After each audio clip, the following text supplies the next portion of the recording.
Machines of the future. Ultimate trains. The journey begins. Imagine it's 100 years ago and you're about to take a trip. Most likely, you're waiting at a train station. The whistle blows, the conductor shouts, "All aboard!" You step on with your bags, and you're off. Trees sail by faster than if you were on horseback. Lakes and rivers appear almost instantly. If you're traveling on an express train, you'll be cruising along at approximately 65 kilometers per hour, 40 millimeters per hour.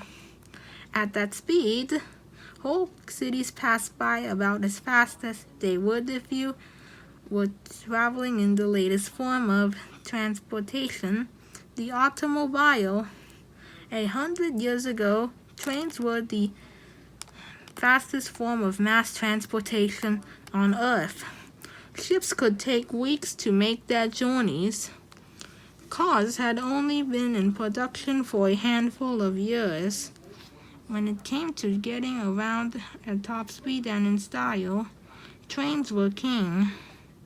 With names such as America's Sunset Limited, the Texas Special, and the Canadian Continental, these steel workhorses took travelers on grand adventures well into the early years of highways and air travel.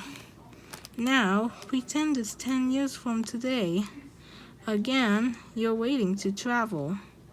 You could be driving or taking a plane, but just as likely, you'll be waiting to board a train. Even in this waiting age of ecojets and hybrid cars, trains are the way of the future again. Your share of the energy needed to propel a train creates less pollution than traveling by a car or plane.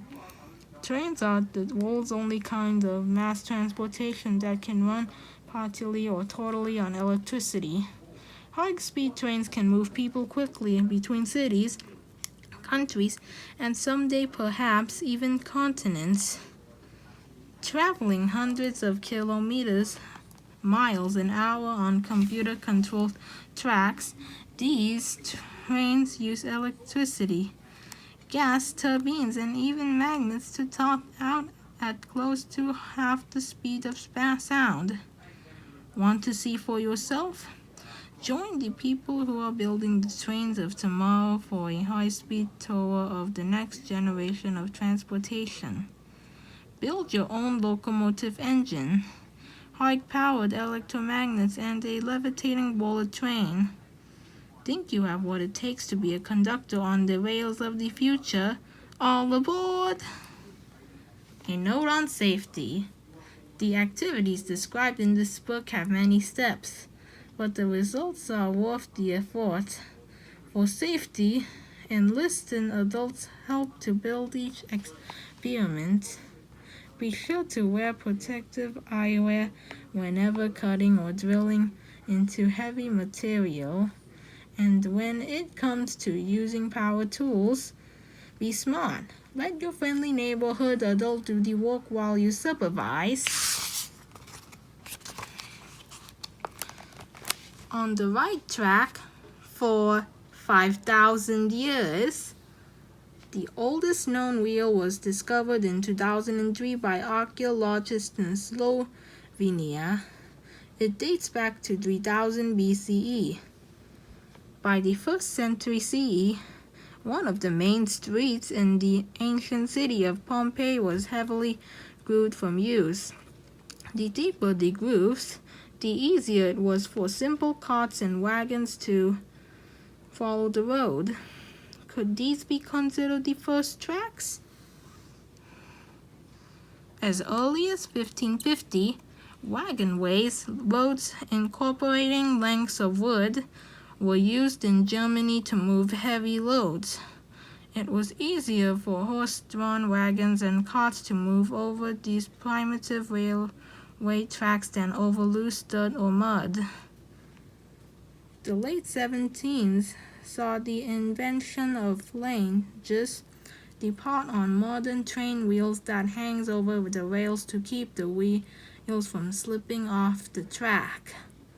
Also, iron had replaced wood as the prime material for building rails. Around 1800, British inventor Richard Trevithick created the first steam engine small enough to be used in a vehicle. In February 1804, a mighty locomotive successfully pulled 10 tons, 11 tons of iron and 70 people 15 kilometers, 9 millimeters, 9 miles, drove Wales in 2 hours. In northern England, George Stephenson constructed the first efficient passenger locomotive in 1825. It traveled 15 kilometers, 9 millimeters, 9 miles in only 1 hour. More impressively, it could do so while hauling 450 passengers in more than 20 cars. The Pullman sleeper was invented by American George Pullman around 1857.